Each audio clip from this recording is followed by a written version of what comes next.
I've been sharing a devotional series this week called Time is Ticking Away. Time is Ticking Away. How to make the most of your time from various scriptures, and today is part 3 of 5. And so the question is, how do we make the most of our time? And so beginning with yesterday, I began sharing principles for that, and the first principle was just that we must have a proper perspective of our time. And a second principle I'd like to share today is we must pursue God's will for our time. We must pursue God's will for our time. And some scriptures that I'd like to mention in reference to this would be James 4:15.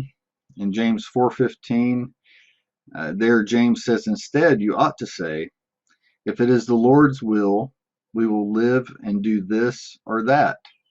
In other words, we live in submission and in recognition of God's will for our lives, and recognizing that we want to do His will, but that His will is He's in charge ultimately. And one of the things we have to do in this life as we use our time is to submit to God's will for us. And so we have James 4:15, also Ephesians 2, verse 10.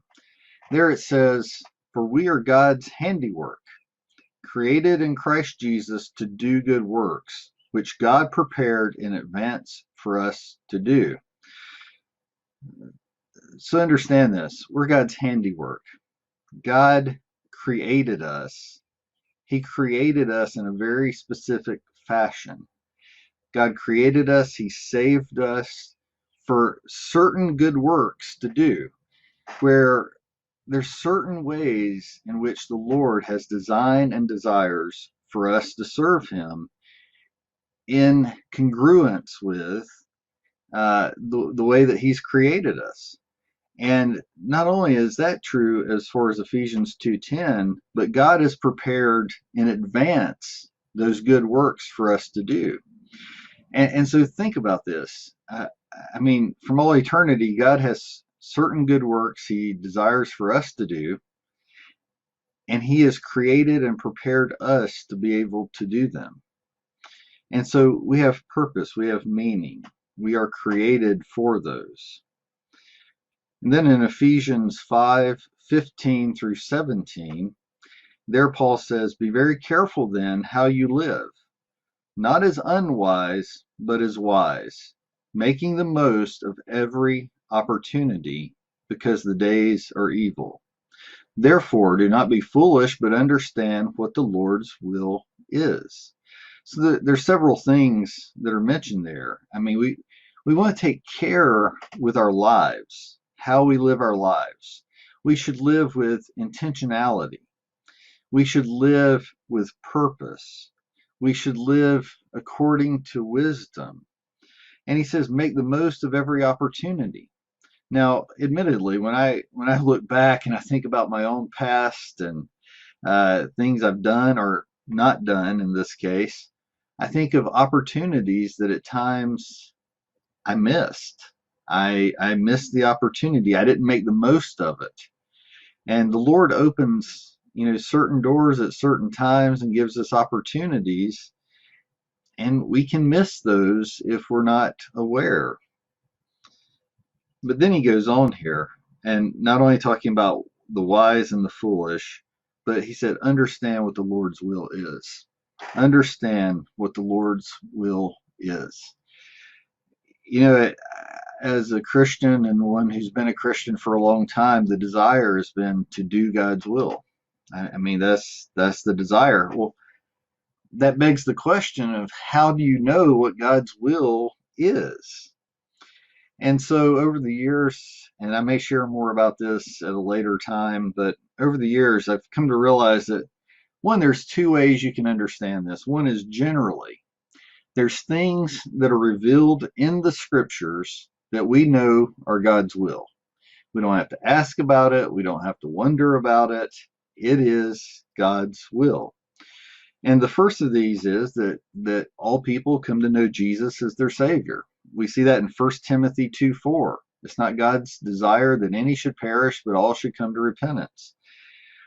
And so that's God's will. We know that is. It's God's will that we as Christians be spirit-filled. In Ephesians 5:18, it tells us that he desires that we be filled with the Holy Spirit. Now, we are filled with the Holy Spirit at our baptism.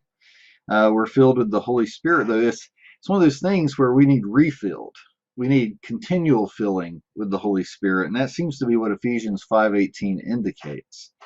That as we submit to the Lord, as we ask for the filling of the Holy Spirit, that God will continually fill us with the Holy Spirit, especially as we walk in the Spirit. Generally, I know it's God's will that we be sanctified. In 1 Thessalonians 4:3, it's revealed there that God desires for us to be separate from this world. He desires for us to be holy, a holy people. And so he desires our sanctification. God also desires our submission to his will. In Romans 12, verses 1 and 2, we're to lay our lives down for him and to him. And so we're to be submissive to the will of God. Now, those are the general things in Scripture that we see. There's also specific things. And with those specific things, we have to learn to listen to God. And I'm just going to mention 4 of these this morning, 4 avenues by which we learn to listen to God.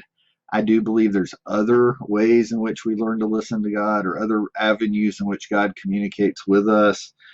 But here are 4 that I'd like to mention this morning. God communicates with us through the Scriptures. 2 Timothy 3:16 and 17, all Scriptures inspired.